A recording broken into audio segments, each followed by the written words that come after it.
Muitas vezes, caminhamos pela vida como atores em um palco luxuoso, esquecendo que as cortinas um dia se fecham e as luzes se apagam. Acreditamos que o espelho reflete quem somos, quando, na verdade, ele apenas mostra o envelope perecível de uma carta eterna que raramente nos damos ao trabalho de ler. A beleza que o tempo consome é apenas um empréstimo divino. O caráter que construímos, esse sim, é a única bagagem que atravessa o portal da morte. Mas para alguns, é preciso que o espelho se quebre violentamente para que a alma possa, enfim, se enxergar. Se você busca compreender os mistérios do destino e as leis invisíveis que regem nossos encontros e desencontros, convido você a se inscrever no canal agora. Ative o sininho, pois cada história aqui é um degrau na escada da nossa evolução conjunta. O consultório do Dr. Ricardo Valente, situado no coração dos Jardins, em São Paulo, não parecia um ambiente médico, mas sim um santuário dedicado a um Deus exigente, a perfeição. O ar-condicionado mantinha o ambiente numa temperatura gélida e o cheiro de lavanda e antisséptico mascarava qualquer odor humano. Ricardo, um homem de 50 anos com a pele de 30, ajustou o nó de sua gravata de seda italiana diante do espelho de cristal que cobria toda uma parede. Ele sorriu para si mesmo. Dentes perfeitamente alinhados, facetas de porcelana que custavam o preço de um carro popular. Ele era o criador de belezas, o escultor de autoestimas, o homem que corrigia os erros de rascunho de Deus. Sua secretária anunciou a próxima paciente pelo intercomunicador. Ricardo suspirou verificando o relógio. Tempo era dinheiro, e cada minuto de sua atenção valia ouro. Entre, disse ele, sem se levantar, folheando distraidamente um prontuário digital em seu tablet. Uma mulher de meia-idade entrou, tímida, segurando a bolsa contra o peito como um escudo. Ela tinha marcas de expressão profundas ao redor dos olhos e uma leve assimetria no nariz. Doutor, eu vim porque meu marido... Bem, ele diz que eu pareço cansada. Ela começou, a voz trêmula. Ricardo levantou os olhos e seu olhar foi como um scanner a laser, frio e impiedoso. Ele não viu a tristeza nos olhos dela, nem a insegurança de uma alma que buscava validação. Ele viu apenas tecidos flácidos, cartilagens desviadas e pigmentação irregular. Cansada é um eufemismo, minha cara, disparou Ricardo, levantando-se e circulando a cadeira dela como um predador. Você tem ptose palpebral, sulcos nasogenianos profundos que lhe dão um ar de bulldog e esse nariz. Francamente, ele desequilibra todo o seu rosto. Se quiser que eu resolva isso, teremos que refazer praticamente tudo. Não faço remendos, eu crio obras de arte. E minha assinatura não vai em telas rasgadas. A mulher encolheu-se humilhada. Ricardo sentiu uma onda de poder. Ele adorava aquele momento, o instante em que destruía o ego do paciente para depois vender a reconstrução a preços exorbitantes. Ele não sabia, mas naquele exato momento, enquanto assinava o orçamento astronômico com sua caneta de ouro, a espiritualidade maior, cansada de sua insolência, assinava sua carta de alforria através da dor. A noite daquele dia prometia ser apoteótica. Ricardo daria uma festa em sua mansão para celebrar seu aniversário e o lançamento de uma nova técnica de lifting. A casa, uma estrutura moderna de vidro e aço encravada na Serra da Cantareira, brilhava como uma joia na escuridão da mata. Centenas de convidados bebiam champanhe, riam alto e elogiavam a beleza anfitriã. Ricardo, ao lado de sua esposa Vanessa, uma mulher 30 anos mais jovem esculpida por suas próprias mãos, sentia-se imortal. Por volta das 2 da manhã, após humilhar um garçom por ter derrubado uma gota de vinho no tapete persa, Ricardo retirou-se para seu escritório privativo para cheirar uma carreira de cocaína, um hábito que mantinha para sustentar a energia de sua juventude eterna. Ele estava tonto, eufórico. Acendeu um charuto cubano, ignorando o leve cheiro de gás que vinha do sistema de aquecimento da lareira automática, que apresentava defeito há dias e que ele, por soberba, não permitira que técnicos sujos entrassem para consertar durante a semana da festa. O clique do isqueiro foi o detonador. Não houve tempo para pensar. A explosão foi surda, grave, como o rugido de uma besta despertando do solo. O deslocamento de ar jogou Ricardo contra a estante de livros. Em segundos, o escritório de madeira de lei tornou-se um inferno. As cortinas de veludo, o tapete, os móveis envernizados, tudo alimentava as chamas. Ricardo tentou se levantar, mas uma viga do teto, em chamas, desabou. Ele protegeu o rosto com os braços num reflexo instintivo, mas o fogo era uma entidade viva e faminta. O calor derreteu a pele, fundiu o tecido sintético de sua roupa à carne. A dor não veio imediatamente. O choque anestesiou seus sentidos. Ele ouvia gritos distantes, sirenes, o som de vidro estourando, mas sua consciência mergulhava num túnel escuro e abafado. A beleza é efêmera, Pierre. Uma voz feminina sussurrou em sua mente antes que tudo se apagasse. O retorno à consciência foi uma subida lenta e agonizante desde as profundezas de um oceano de dor. Ricardo acordou na UTI de um hospital de referência, enfaixado como uma múmia. Não podia falar. Um tubo descia por sua garganta. Não podia ver. Seus olhos estavam cobertos, mas podia sentir. Sentia cada terminação nervosa gritando, uma sinfonia de agonia que a morfina mal conseguia abafar. Os meses seguintes foram um calvário. As cirurgias se sucederam, não para embelezar, mas para garantir a funcionalidade mínima. Abrir a boca, piscar, respirar.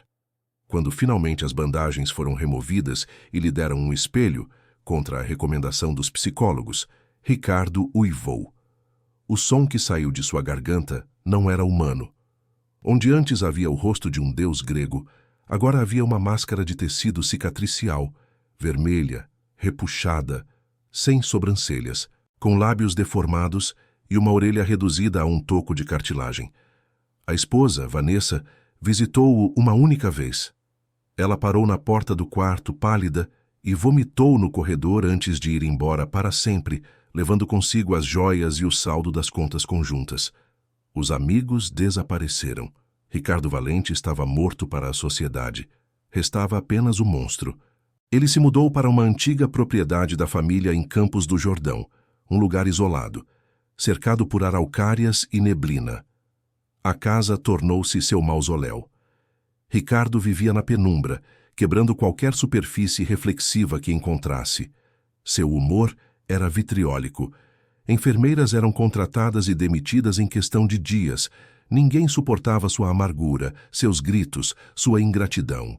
"Eu pago vocês para trabalharem, não para me olharem com essa piedade nojenta", gritava ele, atirando pratos de comida na parede.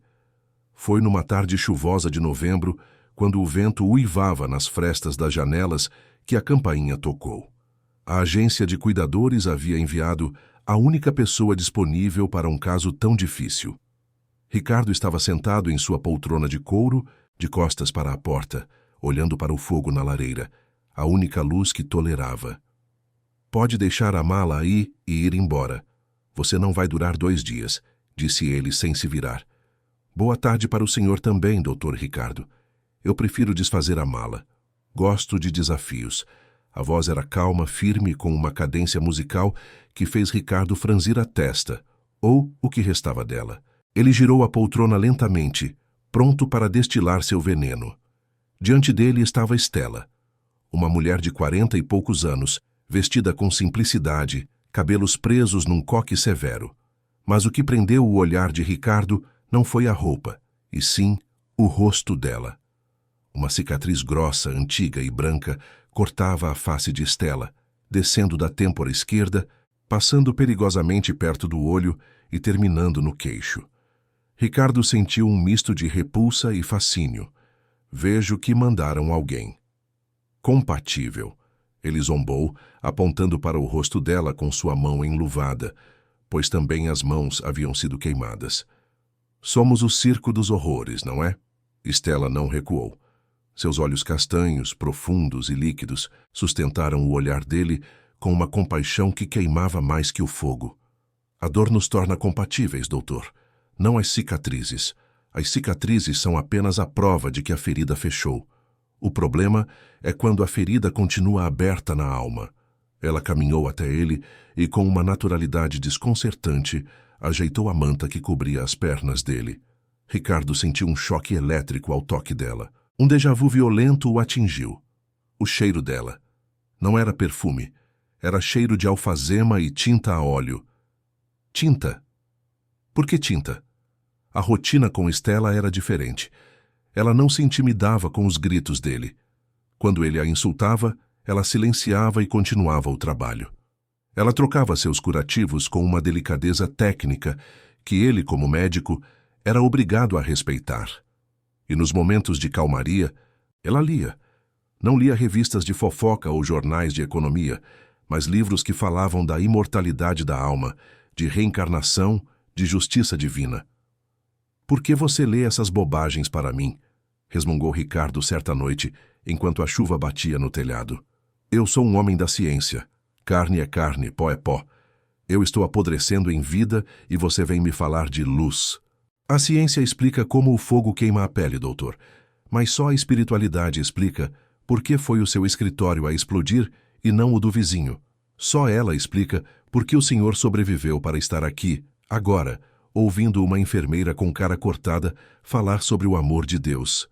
Ricardo bufou, mas naquela noite, as palavras dela ecoaram em seu travesseiro.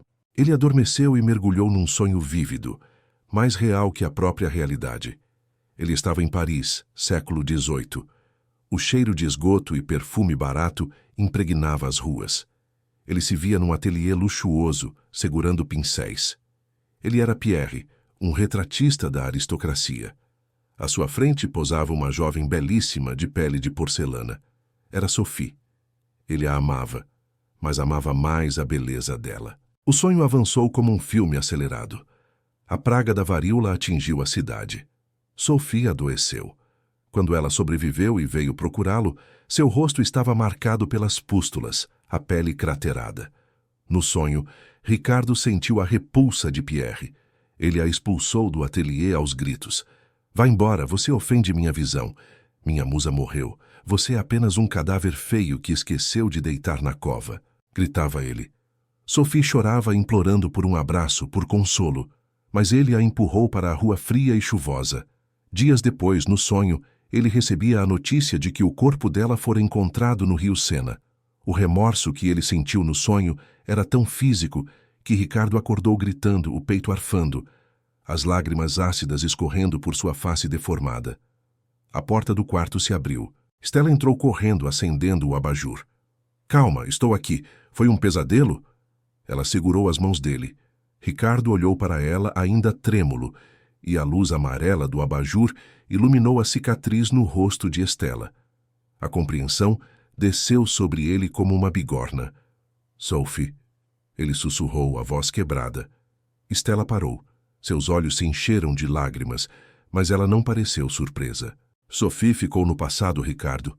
Mas a dor que causamos e a dor que sofremos nos unem novamente. Estamos aqui para reescrever o final daquela cena. Eu fui um monstro." Ricardo chorou, pela primeira vez em anos, um choro de arrependimento genuíno. "Eu te expulsei, eu te matei com meu desprezo, e agora eu sou a aberração. É a lei do retorno, não é? É o castigo." "Não é castigo, é lição", corrigiu Stella, limpando as lágrimas dele com ternura. "Deus não castiga, ele educa. O Senhor precisou sentir na pele o que é ser julgado pela aparência para aprender a valorizar o que está por dentro.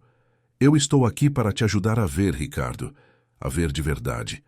A partir daquela noite, a barreira entre eles ruiu. Ricardo começou a ouvir, começou a perguntar. A arrogância dava lugar, milímetro por milímetro, a uma curiosidade humilde. Ele aprendeu sobre o planejamento reencarnatório, sobre os mentores espirituais que, mesmo invisíveis, jamais nos abandonam. Mas a grande provação, o verdadeiro teste final, ainda estava por vir. O homem velho, dentro de Ricardo, não morreria sem lutar. Cerca de 3 meses depois, o advogado de Ricardo, Dr. Mendes, apareceu na casa de campo com uma pasta de couro e uma expressão grave. "Ricardo, trago notícias", disse Mendes, tentando não olhar diretamente para o rosto do cliente. "Lembra daquele cirurgião suíço, Dr. Hans? Ele desenvolveu uma técnica experimental de transplante facial com cultura de células-tronco. É revolucionário. Ele viu seu caso e aceitou te operar. O coração de Ricardo disparou. A esperança selvagem e egoísta rugiu em seu peito. Eu posso ter meu rosto de volta? Posso voltar a ser normal? Há uma chance de 90% de recuperação estética significativa, confirmou o advogado. Mas há um problema. O custo é astronômico e o plano de saúde negou, alegando ser experimental, e com o bloqueio de bens do divórcio e a indenização das vítimas do incêndio. Você está sem liquidez, Ricardo. Eu vendo tudo, vendo esta casa, vendo os carros. Não é suficiente, cortou Mendes.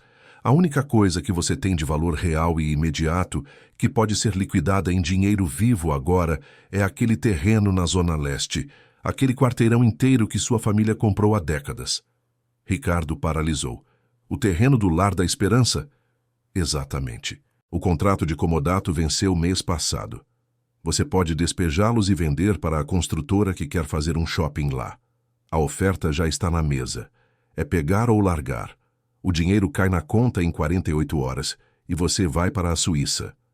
Ricardo olhou para as próprias mãos queimadas. A Suíça. O rosto novo. A volta aos salões, aos olhares de admiração. O fim dos sussurros de horror. Era a tábua de salvação. Prepare os papéis, Mendes, venda. Quando o advogado saiu, Ricardo encontrou Estela no corredor. Ela estava pálida. Havia escutado tudo. Você vai fazer isso? Perguntou ela, a voz baixa, decepcionada. Vai tirar o teto de 200 crianças órfãs e com paralisia cerebral para comprar uma máscara nova? Você não entende, explodiu Ricardo, a velha fúria voltando. É a minha vida. É a minha chance de deixar de ser um monstro. O monstro não é o que você vê no espelho, Ricardo. O monstro é o homem que assina esse despejo. Se você fizer isso, terá o rosto mais belo do mundo, mas sua alma será tão deformada que nem Deus conseguirá olhar. Cale a boca. Você é apenas uma enfermeira, ele gritou, mas as palavras soaram ocas. Estela o olhou com uma tristeza infinita. Virou as costas e foi para o seu quarto. O silêncio na casa tornou-se insuportável. Ricardo passou a noite em claro. As sombras pareciam dançar ao seu redor. Ele pegou o contrato de venda que o advogado deixara. Era só assinar. Uma canetada e o pesadelo acabava. Mas ao fechar os olhos, ele não via seu rosto restaurado. Ele via o rosto de Sophie, Estela chorando na chuva. Ele via os olhos das crianças que ele nunca conheceu, sendo expulsas para a rua, assim como ele expulsara sua musa no passado. Reforma íntima, Estela dizia. O que vale é o que somos, não o que parecemos. Pela manhã, tomado por um impulso que não sabia explicar, Ricardo pediu ao motorista que o levasse a São Paulo. Não ao escritório do advogado, mas à Zona Leste. Ele cobriu o rosto com um capuz pesado, usou óculos escuros e uma máscara cirúrgica. Ao chegar ao Lar da Esperança, o cheiro de pobreza e limpeza o atingiu. O prédio era velho, a pintura descascada, mas havia flores nas janelas. Ele entrou irreconhecível. Viu enfermeiras cuidando de crianças com deformidades severas, muito piores que a sua. Viu sorrisos em rostos retorcidos. Viu uma menina cega tocando piano, com uma alegria que ele jamais sentira em suas festas de gala. Ninguém ali se importava com a aparência dele. Uma criança correu e abraçou suas pernas. Tio, você também tem dodói? Perguntou o menino apontando para as mãos enluvadas de Ricardo. Ricardo travou. Ele olhou para aquela criança, abandonada pelo mundo, mas acolhida por aquela casa. Tenho sim, respondeu ele a voz embargada. Não chora, tio. O dodói sara. E se não sarar, a gente brinca mesmo assim. Naquele momento, o gelo em torno do coração de Ricardo Valente quebrou-se definitivamente. Ele viu Deus na face daquela criança. Ele percebeu que a cirurgia na Suíça consertaria a pele, mas a venda do terreno destruiria sua alma para sempre. Seria a repetição do erro. Seria falhar no teste novamente. Ele voltou para o carro, trêmulo, mas com uma leveza que nunca experimentara. Pegou o celular e ligou para o advogado. Mendes, Ricardo, já assinou? A construtora está pressionando. Esqueça a venda. Cancele a Suíça. O quê? Você ficou louco? É a sua única chance. Você vai continuar. Assim? Não, Mendes. Eu não vou continuar assim. Eu vou mudar. Mas não por fora. Prepare a escritura definitiva de doação do terreno para o lar. E mais, quero liquidar o que restou dos meus investimentos para reformar aquele prédio. Quero o melhor centro cirúrgico lá dentro. Mas, Ricardo, e você? Eu serei o cirurgião deles, de graça. Ao chegar em casa, Estela estava na varanda, fazendo as malas. Ela achava que tinha falhado. Ricardo caminhou até ela, retirou o capuz, a máscara e os óculos. Deixou que a luz do sol batesse em suas cicatrizes. Não vá, pediu ele. Estela virou-se, surpresa. Ricardo. Eu não vendi, Estela. O lar é deles. E minhas mãos? Bem, elas ainda funcionam. Vou dedicar o resto dos meus dias a reconstruir rostos que o mundo esqueceu. Não o meu, o deles. Estela soltou a mala e correu para abraçá-lo. Foi um abraço de almas que se reencontram após séculos de desencontros.